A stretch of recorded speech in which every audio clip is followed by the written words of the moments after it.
Hey, it's NPR's Book of the Day. I'm Andrew Limbong. Really quick before we get into it, I just want to say thank you for being part of the pod with us. It is so much fun being able to bring these books to you and help you find the next book to read, or just hear a different take on a big picture topic, or understand an author's writing process. Now, you probably know what's coming, and it's true. It is only with your help and support that we can do this work. So please consider making a contribution at donate.npr.org/books. Every day we aim to bring you some thought-provoking interviews or hip you to the buzzy new thing on the block in books world. These books not only help keep you informed about all the things going on in the world around you, but they also offer a very welcome respite when the world around us gets to be a little too much. And you can help us keep that going for another year. Again, that's donate.npr.org/books. Thank you so much. We really appreciate it. Okay, on to the show. Journalist Dawn Turner's nonfiction book, Three Girls From Bronzeville, was one of the most acclaimed books of 2021. It looked at her life and how she made it out of her hometown and climbed the socioeconomic ladder to success. But the book also looked at people who didn't quote-unquote make it, namely her sister and her best friend. The book is out now in paperback. When it came out, Turner spoke to Here and Now's Celeste Headlee about how success often comes from second chances, and second chances aren't given out to everyone. So let's start with Bronzeville itself, the location.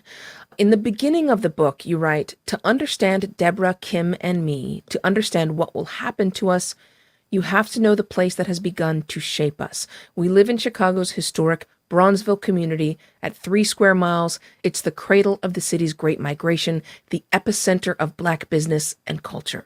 So tell us about Bronzeville and why it becomes a central character in your book. Oh, yes, absolutely. My great-grandparents arrived in Chicago with my grandmother in 1916 as part of the first wave of the Great Migration.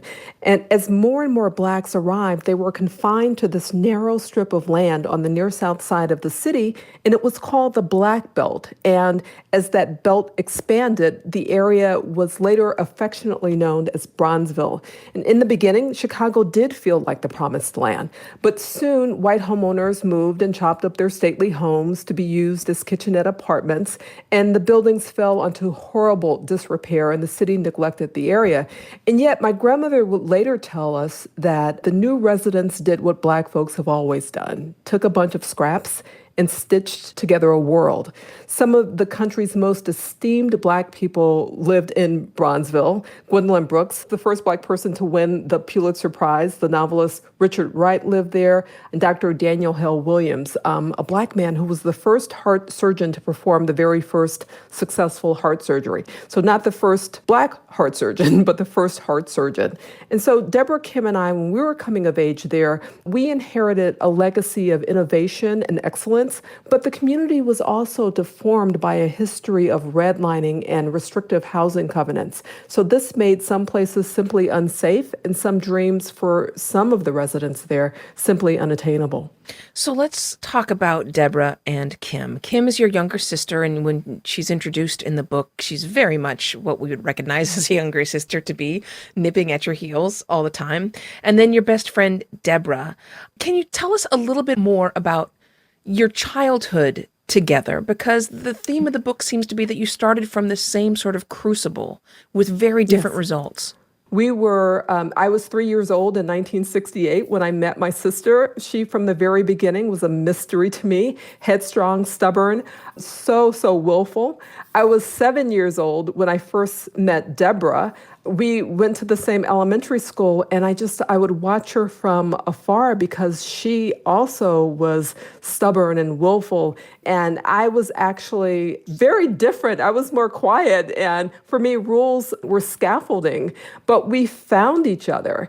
And I mean, I didn't have a whole lot of say regarding my sister, but Deborah and I became best friends in the 3rd grade, and we learned that we not only lived in the same apartment complex, but her apartment was directly above mine. And we had so much in common. We were both readers, avid readers, and we loved the children's book character Pippi Longstocking. And in the spirit of Pippi, we roamed our neighborhood trying to find things for our Thing Finders Club that we believed could be made whole and new again. What was the moment in your life when you thought to yourself, things are going to be different? Things are different right now for Kim and for Deborah. We're going in different directions. It was probably around adolescence, and that is a fraught period for a lot of kids. It was a time when we had to kind of make a decision in terms of our friendships and our education. When I was younger, it seems like from the very beginning, my teachers told me that I was really smart and that I should go to college. And Deborah and Kim were incredibly smart, but they were not necessarily told that because they were both willful, and maybe they turned in homework as they kind of felt like it sometimes. So teachers kind of focused more on that with them than it was how smart they were. And so for me, I knew that I felt so strongly about heading in the direction of college. And my friends kind of were of that same ilk in terms of heading in that direction as well. And Kim's and Deborah's friends were a little more, they kind of liked the edge a little bit more than, and that's what they were attracted to. So all three of you grew up in this neighborhood, and I understand that one of the reasons that motivated you to write this memoir was when you wanted to write a column about Deborah. I'm kind of struggling here because I don't want to give away any of the plot points of the book, but neither Kim nor Deborah have a happy ending. You wanted to write a column about Deborah, and your editor said that could never have been you. Right. What did you think when he said that? Do you remember? I felt like it was, it had to do with white privilege, or this idea that you can work super hard and you can make some pretty good decisions, and then you're guaranteed to have a certain kind of life. And as an African American person in this country, we're not so sure of that. I felt strongly then and now that there but for the grace of God go I, when I think about my sister and I think about my best friend.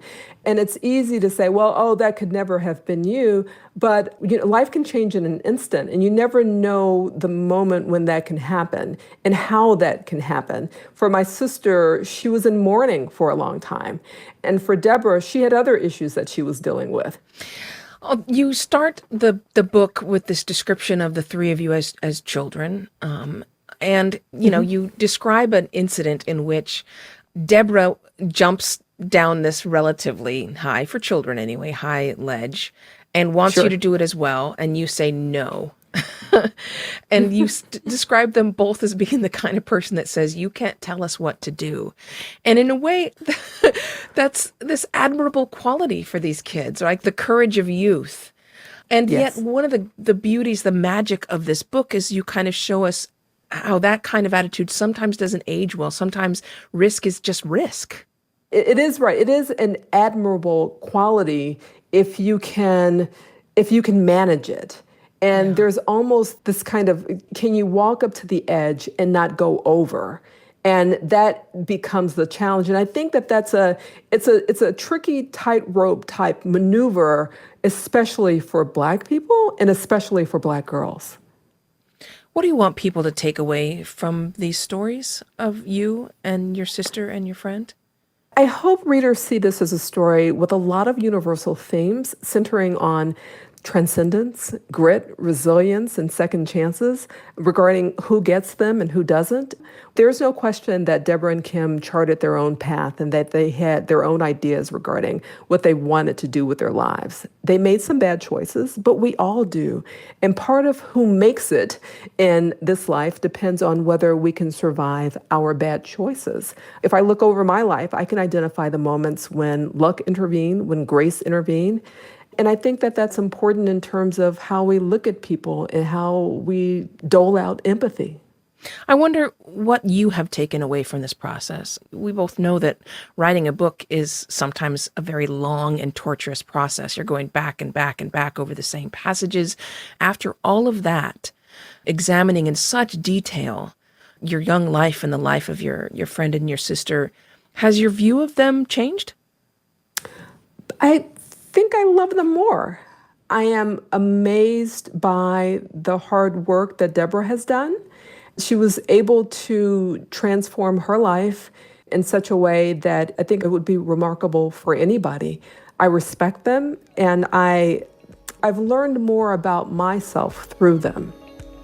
Dawn Turner's book is Three Girls From Bronzeville, a uniquely American memoir of race, fate, and sisterhood.